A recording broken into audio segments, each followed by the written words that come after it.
बहुत स्वागत है हमारे द कुरुक्षेत्र IAS अकेडमी में। आज 17 जुलाई को द हिंदी न्यूज़पेपर में जो भी इम्पोर्टेंट आर्टिकल्स हैं आज हम उसको डिटेल में एनालिसिस करते हैं। तो बहुत बहुत गुड मॉर्निंग हमारे दोस्तों, आप सभी का बहुत बहुत स्वागत है the daily current affairs analysis session में।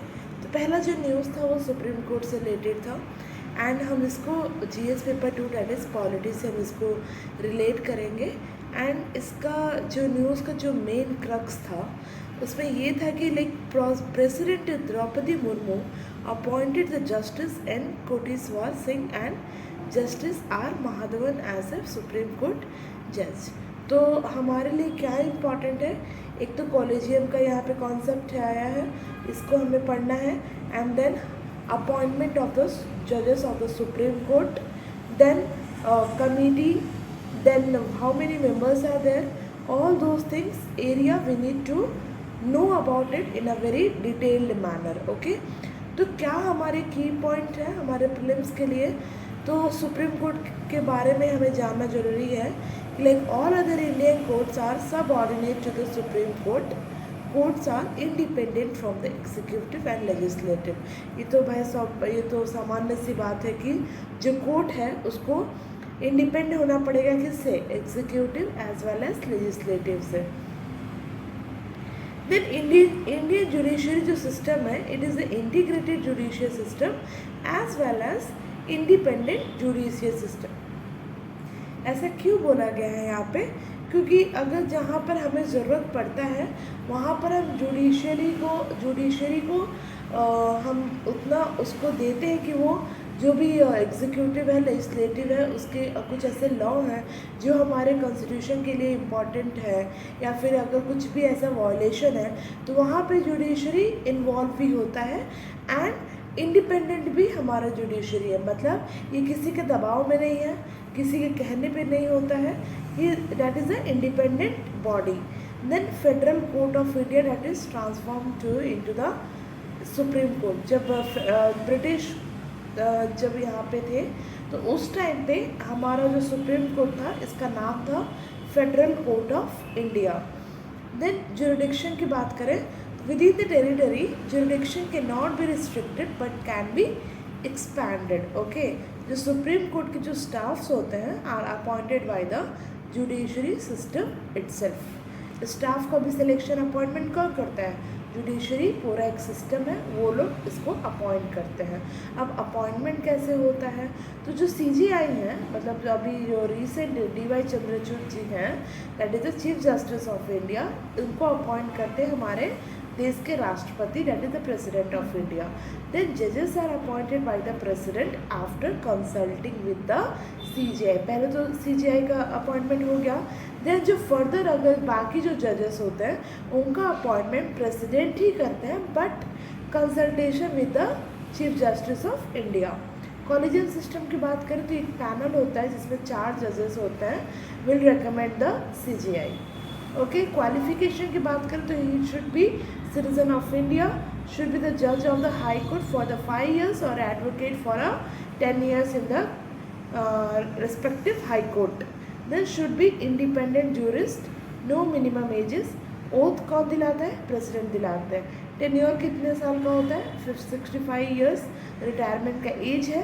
Can resign by writing to the president. Okay, then removal की अगर बात करें तो should move a motion in the parliament, need a support of 100 member of parliament in the Lok Sabha and 50 MPs in the Rajya Sabha. ये बहुत important है कि कैसे मोशन ऑफ रिमूवल कैसे पास होता है, कितने लोगों की ज़रूरत होती है वहाँ पे।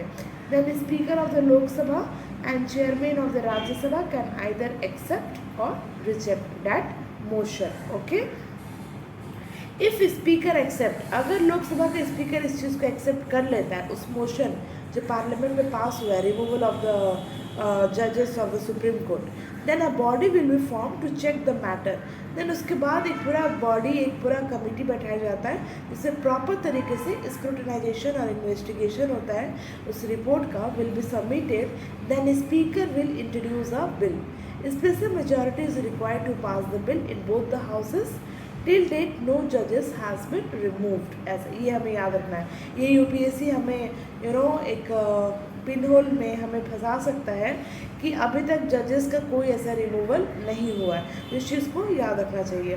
देन अब सेकेंड न्यूज़ था, that is the Hubble space telescope. इसको हम GS paper 3 science and technology से रिलेट करेंगे। तो ये कुछ ज़्यादा हमें point of prelims point of view से हमें याद रखना है कि लाइक हबल स्पेस जो टेलीस्कोप है, the observatory is the first major optical telescope है। ये पहला मेजर ऑप्टिकल टेलीस्कोप है to be placed in space and has made the ground breaking discoveries in the field of astronomy, okay, in the 1990s से ही। Then it is a part of the NASA का Great Observatory Program, a family of 4 space-based observatories, each observing the universe in a very different kind of light. The other mission in the program include the Visible Light Spitzer Space Telescope, Compton Gamma Ray Observatory and Chandra X-ray Observatory. Okay. Then ये बहुत large and versatile भी होता है। It is a larger than the school bus in the size and has a 7.9 feet mirror इसमें लगे होते हैं। It capture the image of a deep space, playing a major role helping the astronomer understand the universe by observing the most distant star, galaxies and planet.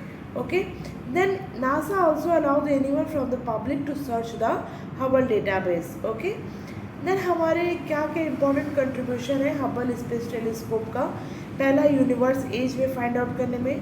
Second, discovery of the dark energy, evolution of the galaxies, new planet evolution, gamma ray burst, ये सारे contribution है हमारे Hubble space telescope का। Then हम third जो news है वो PM care fund से रिलेटेड है। इसको हम GS paper 2 that is governance से रिलेट करके इसको एनालिसिस करेंगे। तो पहला उसमें क्या था factor, about 51% of the application received under the PM care for the children scheme of the covid orphan has been rejected according to the official. जब कोविड का जो टाइम चल रहा था उस टाइम पे पीएम जो केयर एक जो स्कीम लॉन्च हुआ था जिसमें जिसके भी बच्चे के माँ बाप अगर उनका डेथ हो जाता है बिकॉज ऑफ द कोविड तो उनको टेक केयर करने के लिए ये ऐसा स्कीम लाया गया था। देन इसको लॉन्च किया गया था जब कोविड-19 एकदम पीक पे था, that is the May 29, 2021 and the PM care for the children scheme जिसका एम था to support the children who lost their parents as a legal guardian, adoptive parents or a surviving parent to the pandemic between the March 11, 2020 to May 5, 2023। PM care fund, ये care fund था जो create किया गया था 28 मार्च 2020 में। कब किया गया था? कोविड-19 पैंडमिक के टाइम पर। Then it was created for combating and containment and relief effort against the corona virus outbreak and similar pandemic like situation in the future. It has been registered as a public charitable trust. Okay, then objective क्या था? To provide the assistance and relief to all the affected person in the event of any calamity, disaster, public health emergency. और creation कब किया गया था? Upgradation of any pharmaceutical facilities, funding a research, creation और upgradation of any necessary infrastructure, health care support और any other kind of support. Okay, इसके prime minister is the ex officio chairman of the PM care fund, okay, and ex officio trustee of the fund and prime minister the power to nominate the 3 trustee to the board of the trustees. Then इसका contribution क्या था? The fund consist of entirely of the voluntary contribution from the individual and organisation and the contribution to be fund can be from the individual or any organization including the companies। इसमें किसी का भी contribution हो सकता था, कोई भी individual, कोई भी ऑर्गेनाइजेशन या फिर कोई भी कंपनी इसमें अपना फंड दे करके कंट्रीब्यूट कर सकता था। Donation to the PM care fund would qualify for the 80G benefit for 100% exemption under the income tax act of 1961। okay, then it also exempted under the FCRA। This enabled the PM Care Fund to accept the donation and contribution from individuals and organizations based in foreign countries. Thank you so much for listening to today's class. If you have any queries, please don't hesitate to call us on this number. And also you can follow us on the Instagram, Facebook, and you can mail us on this mail ID. Thank you so much.